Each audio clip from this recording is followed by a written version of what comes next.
வணக்கம். தமிழ் வரலாற்று புதினங்களோட ஜாம்பவான் எழுத்தாளர் சாண்டில்யனோட அந்த மாபெரும் காவிய உலகத்துக்குள்ள இப்போ நாம நேரா நுழைவோம் வாங்க.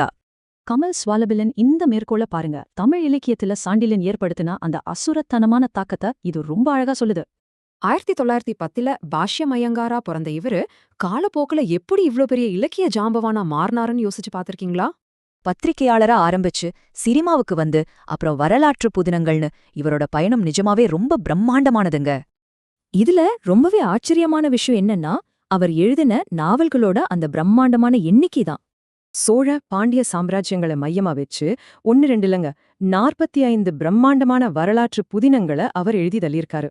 வாசகர்களை அப்படியே சீட் நுணுக்கி கொண்டு வர அவர் ஒரு சீக்ரெட் ஃபார்முலா வச்சிருந்தாரு. அது என்னன்னு பாப்போமா?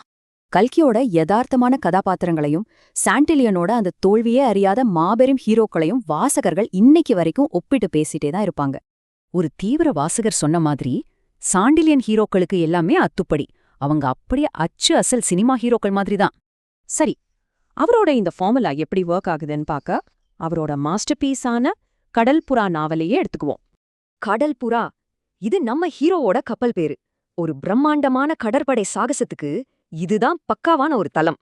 11ஆம் நூற்றாண்டு சோழர்களோட திராவிட கடற்படை போர் தந்திரங்களை ரொம்பவே ஆழமா ரீசர்ச் பண்ணி இந்த கதையில அவர் செதுக்கியிருக்காரு.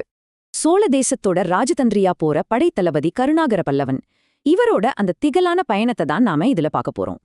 இப்ப இருக்கிற மலேசியா, அதாவது ஸ்ரீவிஜயத்துக்கு அவர் போற பயணம் நினைச்சு பார்க்க முடியாத அளவுக்கு ஒரு ஆபத்தான விளையாட்டா மாறுது. சொல்லப்போனா அவர் சீன கடற்கொள்ளையர்கள் கூடவே மாறுவேஷத்துல சுத்தி அவங்களோட கடல்வழி ரகசியங்களை எல்லாம் கூட நைஸா கத்துக்கிறாரு.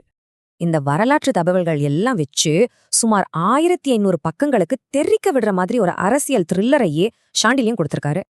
ஆனா அவரோட நாவல்களுக்கே உண்டான அந்த ஸ்பெஷல் டச் எது தெரியுமா? அவரோட அந்த சிக்னேச்சர் இரட்டை காதல் ஃபார்முலா தான். எந்த கதையா இருந்தாலும் சரி, நம்ம ஹீரோவை எப்பவுமே ரொம்ப தைரியமான 2 பெண்கள் உயிருக்கு உயிரா காதலிப்பாங்க.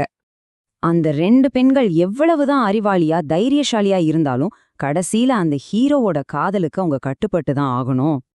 இன்னப்பா ஒரே நேரத்துல 2 பேரை லவ் பண்றான்னு சிலருக்கு ஷாக்கா இருந்தாலும் அதுதான் அவங்கள கதைய வேகமா படிக்கவும் வச்சுது. இதே ஹிட் ஃபார்முலா தாங்க இந்த கதை தொடர வெளிவந்த குமுதம் மேகசினோட சேல்ஸ அப்படியே விண்ணளவுக்கு எகிர வச்சுது. சாண்டில்யன் நாவல் படிக்கிறது எப்படி இருக்கும் தெரியுமா? அப்படி தியேட்டர்ல உட்காந்து ஒரு சூப்பர் ஸ்டார் ரஜினி படம் பார்க்குற மாதிரி ஒரு ஃபீல் கொடுக்கும். இன்னைக்கு ஆடியோ புக்குகள், ஆன்லைன் விவாதங்கள் மூலமா அவருடைய எழுத்துக்களும் அந்த மாபெரும் ரசிகர் பட்டாளமும் இன்னும் உயிர் போடவே இருக்கு.